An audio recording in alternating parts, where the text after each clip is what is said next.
Hey, welcome to Briarwood Capital. Today is December the 27th, 2022. Hope you're doing well. We're looking at Bitcoin today on the higher time frames. I want to talk about a few specific indicators that I'm watching for Bitcoin, especially on these higher time frames. So we're starting off with the median price. Okay, so we all know the median in statistics is when you take, all of the data, you arrange it from in descending order or ascending order, and you basically take the middle number once all of the data points are arranged. The middle number is the median. So when we look at the median price, so you can see that I have the 100 week. Well, actually, if we're looking at the month, it's 100 months worth of data that this indicator is taking. So 100 months, we're taking the median price, and we want to know where is that price, where is that median price, and we want to see if that sort of indicator has seen some respect in the technicals in the past. Okay, so that's what this indicator is. I just wanted to give you a little background of my settings that I have for this median price. So looking at the monthly, you can see the median price right there in green is about $7,000. Okay, so in the last 100 months, the median price is $7,000. Okay, so we can see that in the past, we've never actually, in all these bear markets, we've never actually come down into the median price before. We've always stopped up, pretty good distance away from the median price. And you can see the median price is this green line here, and then we have I think 1, 2, and 3 standard deviations away from it.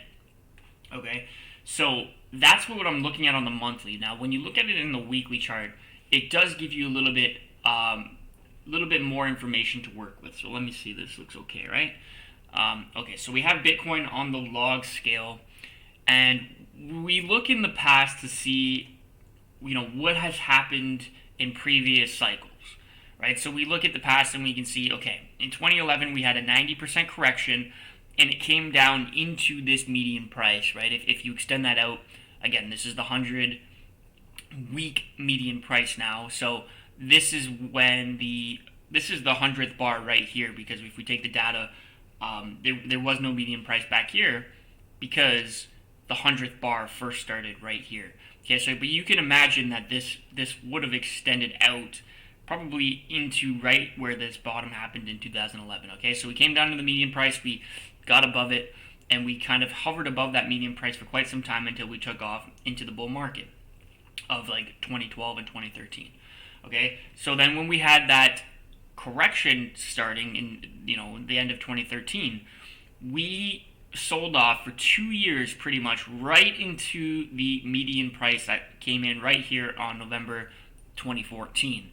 Right, so if we zoom in on that really quick, we can see what happened back in the day when we first came into that median price. We came off of it, had a pretty big pump off of it. If you took the percentage change here, we came off of $300, right, and we pumped all the way to 470, right? So almost 100% return off of that support of the median price.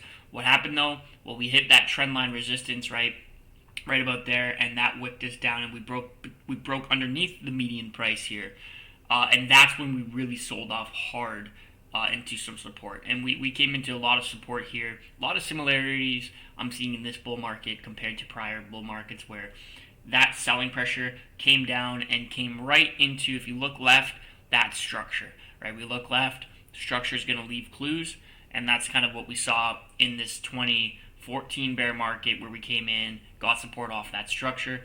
We trended below the median price for, I think it was like 14 or 16 months.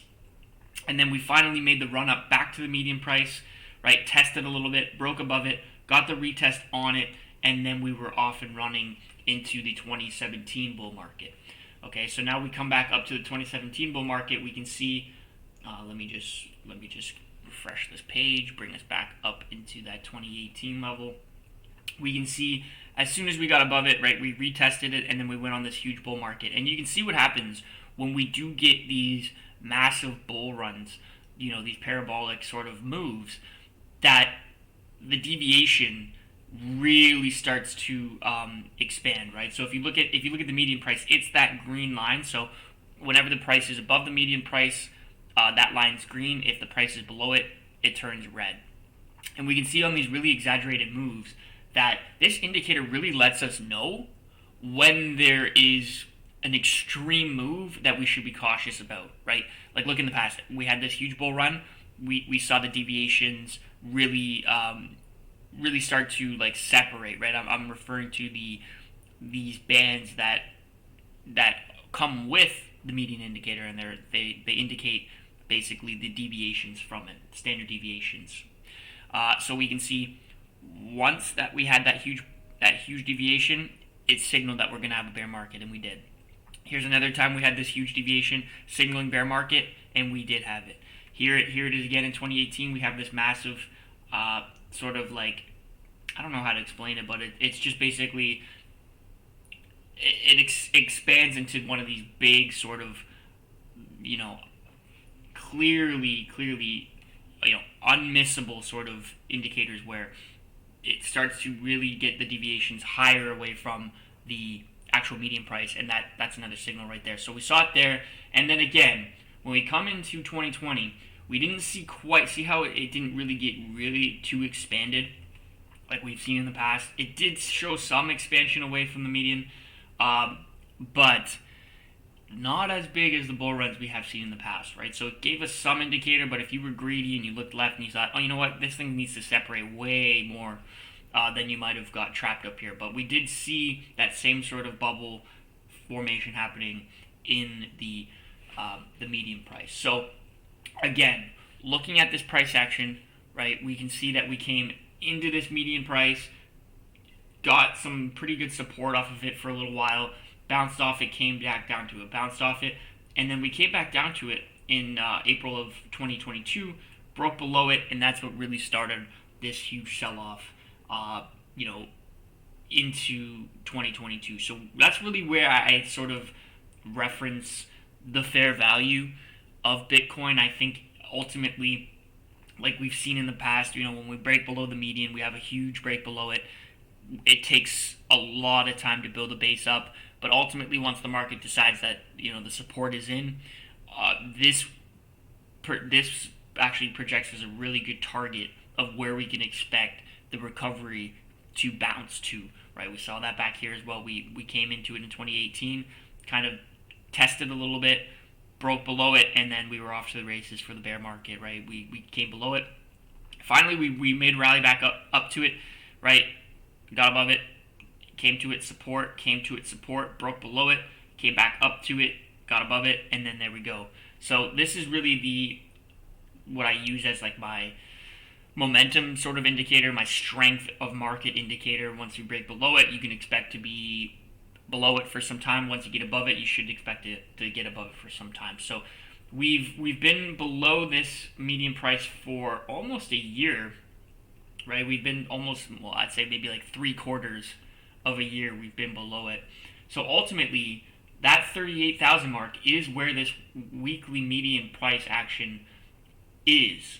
So ultimately, I think once we build a base and we establish the bottom for Bitcoin, we could go lower. Right now we're at 16,000. We're testing this structure. We could easily come down and test this 12 to 14K level. I see a lot of other analysts, picking that spot for the possible bottom for multiple reasons. There's a lot of indicators at that level, a lot of things that are magnetic to the price action, pulling that price action in there. But then again, that also means there's a lot of market depth that's going to be sitting there, a lot of open orders sitting there waiting to get filled. So that could be enough support in the market depth in the order book to prevent the price actually from getting down there. But who knows? Maybe they get filled, maybe they don't. But I do think eventually, as we gear up into 2023, Q1, Q2, we should start to see some sort of bottoming formation. And then once the market picks that up and recognizes it, it doesn't take long for us to revalue the price action back to some sort of fair value, right? Whether it be some sort of average price or a median price. There's all kinds of averages up here. That's going to be big resistance, obviously, in the 20s and the 30s. But ultimately, I do like to rely on this median price indicator because it's very likely that we will end up coming back up into that median. So I'll be here to document this price action going forward. I hope you guys enjoy the content here. If you do, please hit that subscribe button, hit the like button, and stay tuned for more updates on these financial markets.